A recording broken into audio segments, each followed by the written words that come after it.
Dicen los viejos que necesitaron milenios hasta que un árbol arrastrado por la corriente se convirtió en navío. Y también recuerdan que la primera máquina de combustión interna que inventaron fue el cañón. Con él se derribaron puertas y se cerraron épocas. Cayeron las murallas de Constantinopla y se abrió la Edad Moderna. Resonó en el Anáhuac y comenzó a rodar el centro del mundo.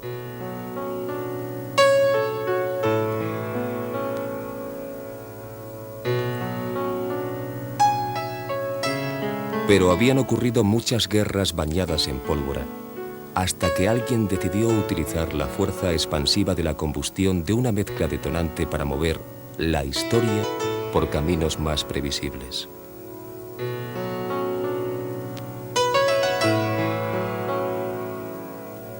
Nació así un nuevo tipo de motor que fue utilizado pronto por el ferrocarril, como ya había hecho con el eléctrico, siempre dispuesto a aceptar nuevas máquinas que lo remolquen.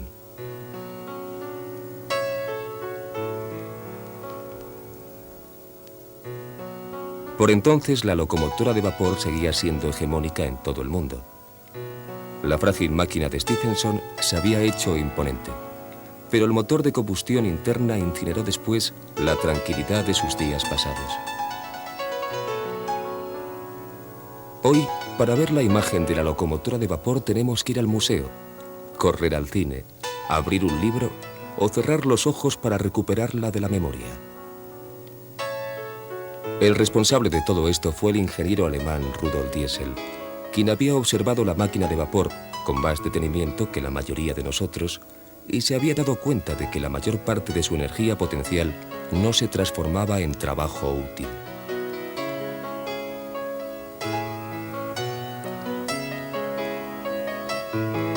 Anotó las cosas, publicó un libro y en 1893 construyó el motor que lleva su nombre y fue posteriormente adaptado a los vehículos móviles.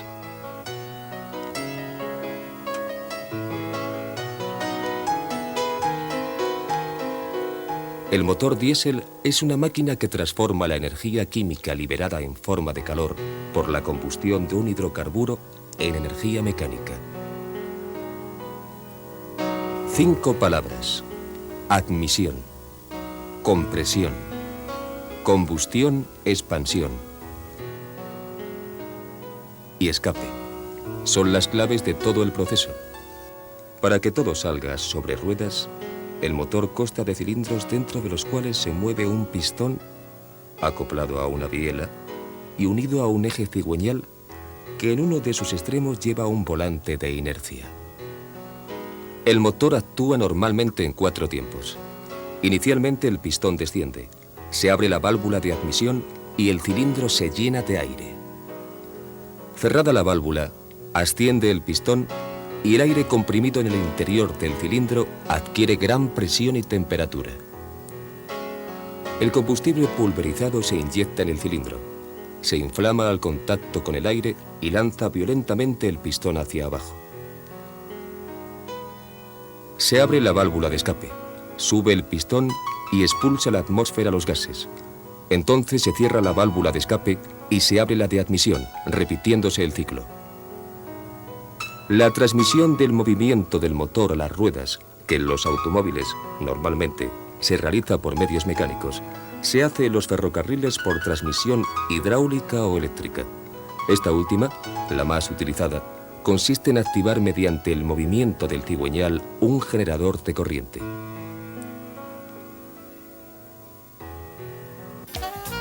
El sistema diésel presentaba así muchas de las ventajas de la tracción eléctrica, pero evitaba las grandes inversiones que exigía la electrificación de una línea.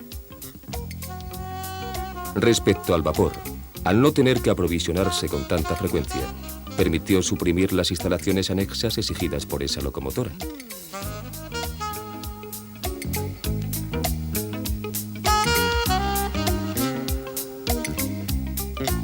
Las compañías ferroviarias españolas, vinculadas al vapor y a una incipiente electrificación, apenas se aproximaron al nuevo sistema hasta los años 30.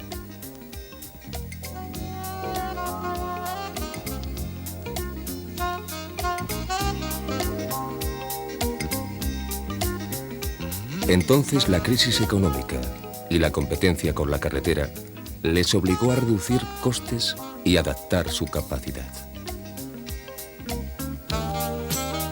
No encontraron mejor solución que poner ruedas de acero a vehículos semejantes a los que ya rodaban por las carreteras.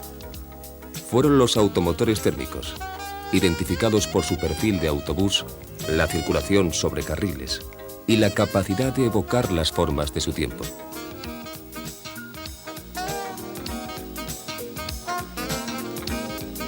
Similares en su aspecto exterior, la procedencia fue muy diversa.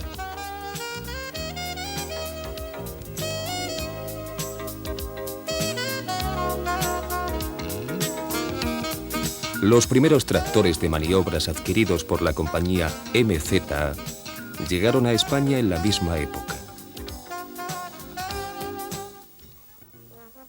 Pasados los años de la lucha civil, en los que se destruyó parque motor y se espaciaron las renovaciones, se plantea el problema de la escasa extensión de la red electrificada y la necesidad cada vez más urgente de sustituir al vapor.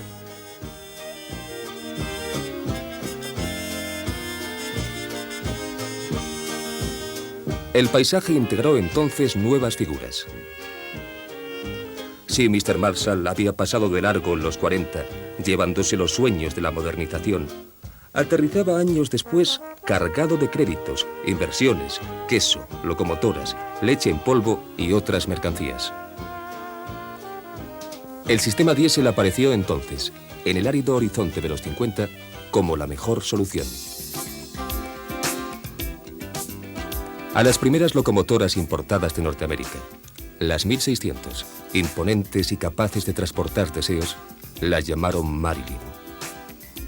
Tuvieron el mismo origen, aunque un nombre menos evocador, las 1400 de la General Motor y las 1900.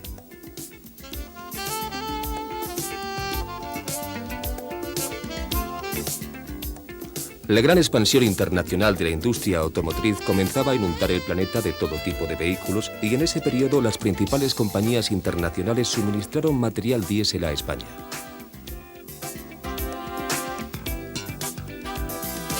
A finales de los 60 llegaron las primeras locomotoras diésel de gran potencia llamadas 4000, que hicieron reiteradamente el trayecto Madrid-Barcelona.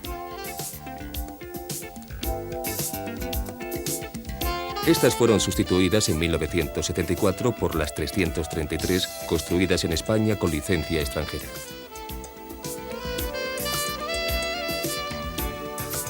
De los trenes diésel autopropulsados que carecen de locomotora, los primeros en introducirse fueron los ferrobuses de procedencia alemana. Más tarde los TAF llevaron viajeros en recorridos de largas distancias por líneas no electrificadas. Trayectos en los que ahora podemos ver los tonos azules del tren.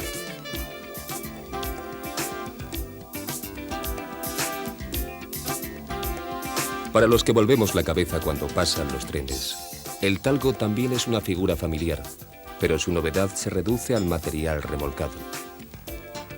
Su tracción tiene que efectuarse con locomotora eléctrica o diésel.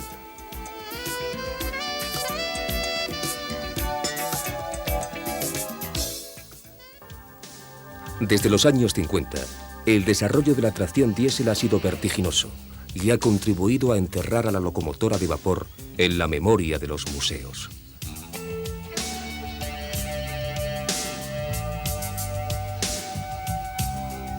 Pero ha mantenido siempre una situación de dualidad de poder en la que quizá esté cediendo terreno con la tracción eléctrica. Por eso su porvenir puede estar condicionado a la capacidad de integrarse en nuevos sistemas que existen en el embrión y quieren recorrer los caminos del futuro.